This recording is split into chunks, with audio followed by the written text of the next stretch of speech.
Hey folks, Jonathan here. Wanted to do this new intro for anybody that's just now coming to my channel. Here's a wrecker I built 2 years ago. I also build rollbacks, rat rods, steam engines, you name it, whatever it is, we liable to build it. But we're working on a four-wheel drive wrecker build right now. And to get you up to date on it, I'll show you. Here it is as it sits today. 7.3 International diesel, Allison automatic, 4-speed, 1957 front end and rear end out of an International Navy truck, 616 gears, and we've got it together and running enough to actually road drive. But we are building a sliding rotator, hydraulic outriggers on the side, hydraulic outriggers on the back. The boom will be able to move all the way back and rotate around, and this is where we stand now. But keep watching if you want to see it finished. Hey folks, Jonathan again.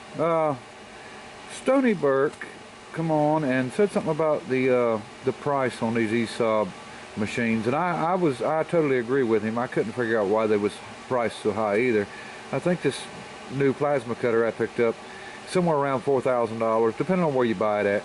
But I think they've discontinued it now, or they're limited. But this is 3/8 material, and you know, you can do about anything you want to do at about as fast a rate as you want to do it with that machine. I'm really impressed with it. But I'm gonna try to sit up here and do a little bit of cutting just to show you. But you know, this is rusty.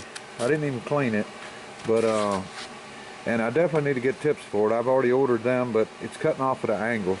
So you know, and you can see the end of the tip looks like a football shaped instead of round. So, but we're still gonna play with it a little bit. But you know, like I said, even on this rusty steel, I've cut my other piece out I needed for my outrigger out of this, but I'm just playing around a little bit, but I'll show you.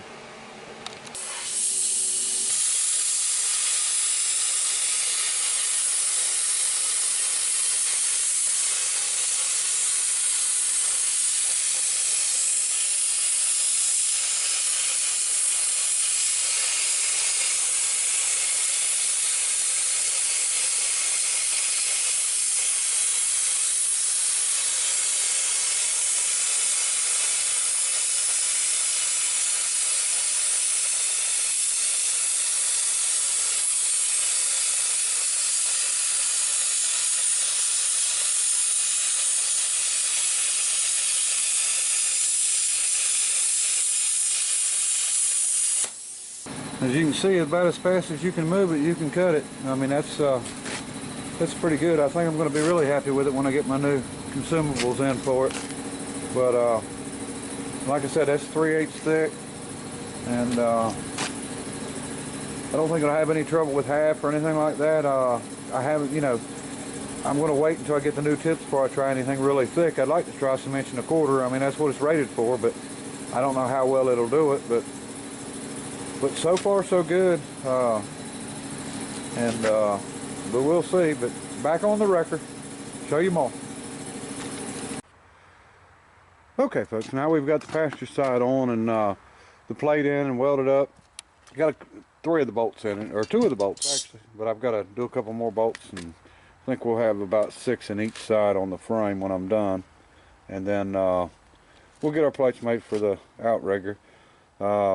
I think I'm going to drop the outrigger out temporarily and go ahead and get to work on our piece for our rest of the carriage, and go ahead and get it rolling and get the boom set on. And the reason I want to do that, I need to well, I don't necessarily need to get the boom on, but I need to get the carriage in so I can do this hydraulic cylinder that goes in, and that way we can have that part of the subframe welded up from the bottom too when we take it back off. So I'm going to try to complete everything we need to do on the subframe, and I may not get everything, you know, when it comes to the rear outriggers done before I pull it off, but you know, that won't be too bad back there. But I'm going to get everything I can get done, and then take it off, flip it over, and you know, finish the welding up, get it all cleaned up real good, get all the rust off of it, and get some red primer on it.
Okay, folks, I'm about halfway through with getting these pieces on.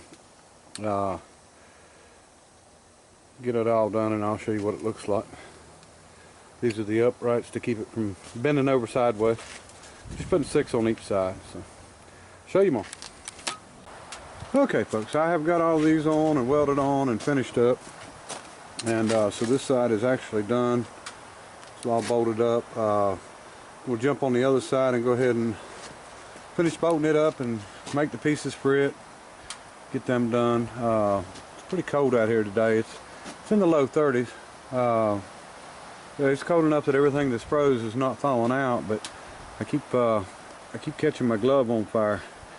You know, I got some circulation problem in my fingers, and they turn white and stuff. So when it's this cold, I've definitely got to have gloves on. And these daggone gloves has got cloth on the back side, so it keeps hitting it and catching them on fire, and I don't know it until I either smell it or feel it. So, but we're going to keep at it. I'll show you more. Okay, folks, I think I'm finished up for the day. Didn't quite get everything welded on this side because the wind's blowing pretty rough, and it's about 30 degrees, so it's about as cold as I can stand. But we'll get it finished up. But one thing I wanted to mention: this new steel sucks. I mean, it's terrible. You know, that was that 1/4-inch plate I bought, and it's just not. It's not good. I don't like the way it cuts. You know, when you cut in a straight line with it with the torch, you'll come to a certain point and it'll just have a blowout, like there's a, you know, trash in it or something, and you don't get a good straight cut. I mean, it does do better with the plasma cutter, but you know, you can take an old piece of rusty 1/4-inch plate from years back and it'll cut really good. And you know, this new stuff it's not what it's cracked up to be, for sure. And you know, I guess you might be able to still get good steel, but I'm sure if you do, you're gonna have to pay extra for it. But this stuff's terrible, and I'll keep using my old stuff. You know, stuff like that old I-beam that we cut up. You know, that thing, you know, cuts good and welds good, and you don't have any pockets of trash in it or whatever them are. That's you know, you're noticing when you work with it anyway. But this will keep us from, you know, pulling sideways for sure. We'll get this side all welded up, and you know, I had to get caught up on everything. You can you know, you do one side and do a video on it, and then if you don't get the other side done, you jump something else to do a video on, you start getting backed up there. So I had to get all this stuff caught up, you know, this other side here, and the you know, get all the bolts in and everything. And so we are caught up, I believe, all but the welding here. It won't take long. Just can't do it in the wind. And we need to get the carriage in, and I think that's for sure going to be next. And then the only thing I've got to do on it, I've got to go pick up some socket head cap screws, which are Allen head or bolts, you know, to go in it to hold the pins for the side rollers. And you know, I'll make my pieces and get my grease fittings in there, and we'll go ahead and work from there. But so far, plasma cutter works real good, and that particular plasma cutter, they look like they sell for right around $1,200 to $1,400 on eBay, and I've seen a couple go cheaper, and some will go higher than that. But you know, I bought it used, and you know, I paid a fair price for it. But I mean, it sure wasn't free, but does a good job. I'm glad I got it, and I know I've been putting off getting one, and I've used other people's, and I have not used one that cut like that one at all. And you know, the other ones I used could have been just, you know, cheap Chinese ones or something like that. But I'm just, when I do buy something, you know, even used, I prefer to buy something heavier and more quality. And you know, just like with my mag drill and you know, my old machines, I would rather buy an old heavy machine that you know, might be 50 years old or 100 years old. But to me, it's better than buying a really cheap Chinese machine that's not going to hold up and you can't find parts for. And at least my old machines, you know, the pieces that wear out, I can always, you know, remake and fix. But you know, if you got a Chinese machine and you have a casting brake on it, you know, it's not going to not going to do you much good if you can't find the parts. You know, the old castings on these old machines don't seem to break like some of this new stuff. So anyway, I appreciate everybody watching and subscribing, commenting, and liking. And finally, we actually got 100,000 views now on, you know, all my pages together, and we just passed 700 subscribers, and I really appreciate everybody subscribing, because I mean, that's what we do it for.